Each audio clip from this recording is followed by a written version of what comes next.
Hi, Jen Richler here. At the Jewish Women's Archive, we're closely following the attacks on democracy unfolding around us every day. In this special Can We Talk audio essay, our own Judith Rosenbaum, JWA's CEO, calls out President Trump's moves to erase the histories of women and other marginalized groups. A version of this piece first ran on the Jewish Telegraphic Agency's website. History is powerful, and there's no better evidence than the attempt to erase it. As a historian and as CEO of the Jewish Women's Archive, I've staked my career on a theory of change that insists that the stories we tell about the past and the present determine our futures. That's why I'm alarmed, but not surprised, that the Trump administration has made it a priority to wipe mentions of women, trans people, and people of color from sites that celebrate their contributions to American history and society. In an executive order, Donald Trump says he is, quote, restoring truth and sanity to American history, end quote, by cracking down on the Smithsonian and other institutions that have sought to complicate and diversify the stories they tell in recent years. It's clear to me that doing so is a key element of Donald Trump's strategy to undermine the resources Americans have to resist his policies. For when we are deprived of a history that reflects the diverse leaders who made change in the past, our capacity to make change today is diminished.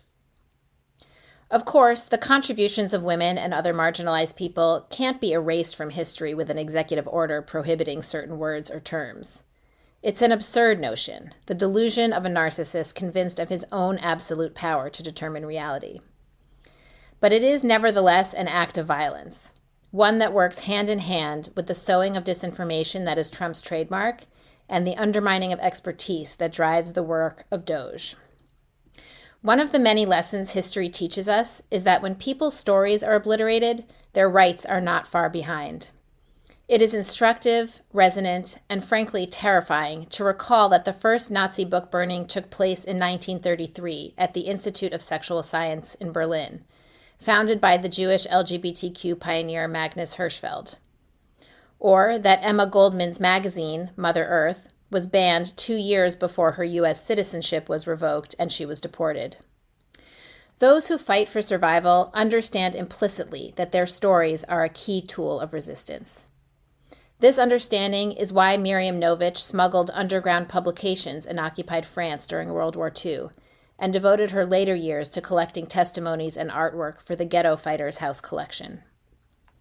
It is why South African Fanny Klennerman ran a bookshop to foster anti-apartheid activism.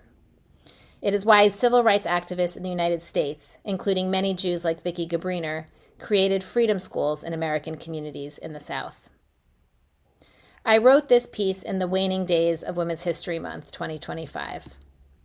While focusing on a marginalized group for 1 month doesn't correct history's incompleteness, ideally it makes us more attuned to the absences in our narratives during the rest of the year and helps us notice other voices that are missing. Hearing others' stories helps us build empathy and recognize our common humanity.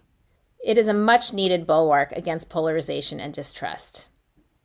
This is how movements like feminism have inspired further liberation beyond their initial focus. My own work at JWA is not changing now that the calendar has turned to April, but many institutions will no doubt relax their efforts to highlight women's stories and lift up their voices. This year, it's more urgent than ever that we take the message of Women's History Month to heart and redouble our commitment to documenting and amplifying the stories that are being erased. It's actually simple. Seek out and highlight the stories of those groups who are being erased. Notice who you're quoting, inviting to speak, talking about, and hiring, and center those who are being sidelined elsewhere. We make choices every day about which voices to amplify. Be intentional in your choices. Above all, don't forget that we are all history makers. Together, we have the power to create a different story than the one unfolding around us today. Wishing you all a very meaningful Passover.